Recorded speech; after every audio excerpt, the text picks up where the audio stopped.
Мъдростта идва от това, което си направил, не от това, което си мислиш, че правиш. Височината започва от врата нагоре.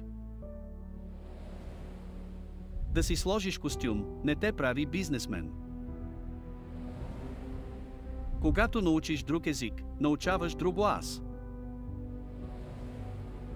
Когато мина покрай огледалото, се чудя кой е този възрастен човек, който ме гледа. Запиши целите си и ги скрий. След година ги извади и виж какво си направил. Почти всеки иска да постигне нещо. Тези, които не искат, вече са се отказали. Дисциплината е като писател. Ако не пишеш нещо всеки ден, никога няма да завършиш романа. Не се претоварвай с твърде много цели. Разбий ги на части и започни да строиш. Един човек ми каза, че никога няма да постигна нищо. Наех този човек на работа вчера. Семейството може да бъде по-лошо от приятелите. Пътувай около света и ще започнеш да учиш повече за собствената си страна. Приеми съвет от себе си. Никой никога няма да те познава по-добре. Глупост е нещо, което правиш два пъти, след като първият път определено е бил грешка. Първият път, когато някой те нарани, срам за него. Вторият път, срам за теб. Ако искаш да загубиш приятел, дай му назаем пари, които знаеш, че не може да ти върне, но очаквай да ги върне. По-добре е да даваш с гореща ръка, отколкото със студена. Ако богатъж застане върху портфейла си, това не го прави висок. Семейството може да те направи и неядосан, и най-щастлив. Ако съпругът ти не е твоят най-добър приятел, не си наистина влюбен. Внимавай да не разказваш за всичко, което си правил, тъй като за много ще станеш лъжец. Колкото повече правиш, толкова по-невярно изглежда. Мързелът е да се опитваш да избегнеш работата. Знаеш, че си щастлив, ако не искаш да се върнеш назад и да промениш последните няколко години.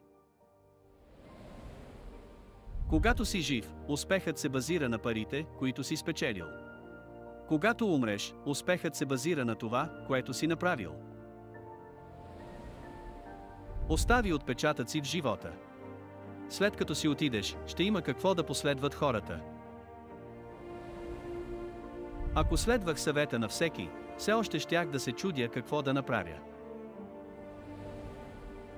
Един истински приятел ще слуша, а фалшив приятел ще се опита да използва слабостта ти за своя изгода. Защо да се тревожиш, така или иначе няма да напуснеш този свят жив? Разгледай една стара снимка и помисли, че всички хора на нея са мъртви. Наслади се на живота си и направи колкото можеш, защото един ден ти също ще бъдеш човек от стара снимка.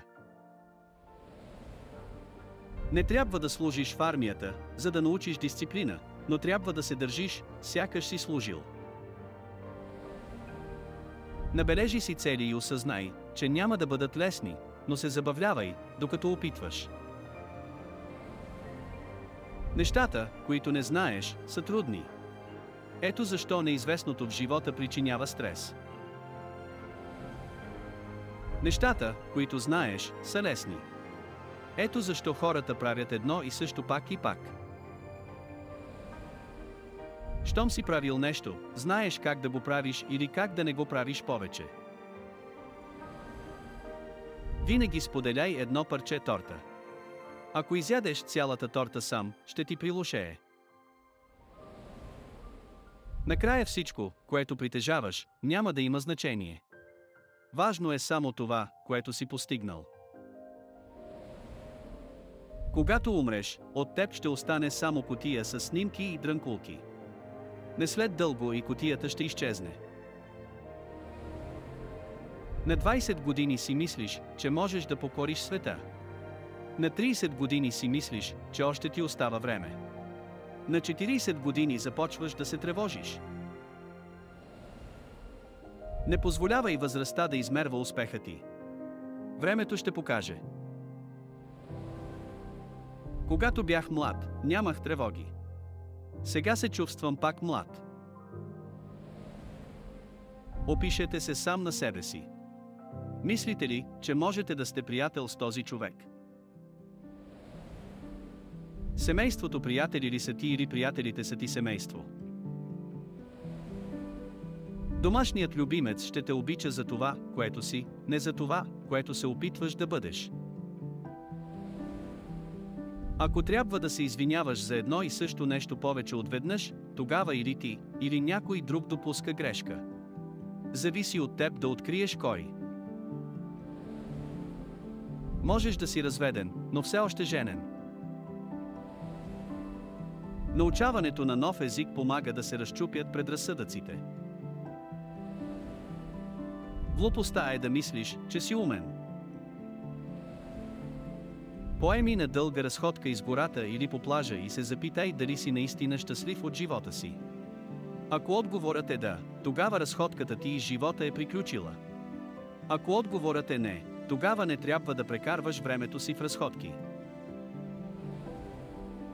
Ако бях на твое място, нямаше да знам какво да направя, тъй като познавам само себе си. Ако искаш да разбиеш едно семейство, наеми ги на работа. Колегата е приятел, ако все още сте приятели, след като вече не си във фирмата. Когато бях млад, мислех, че родителите ми са лоши и неискрени. Като остарях, открих, че аз съм такъв. Бягането на маратон е като живота. Трудно е, бързаш и накрая ликуваш.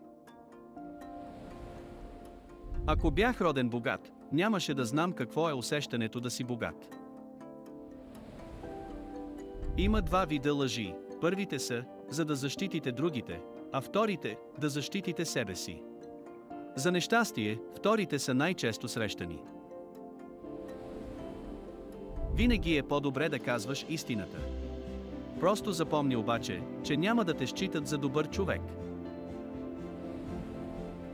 Изгради спомени, те ще бъдат това, което ще цениш, когато остарееш. Тръгни на път. Ще си спомняш пътуването много по-дълго, отколкото нова мебел.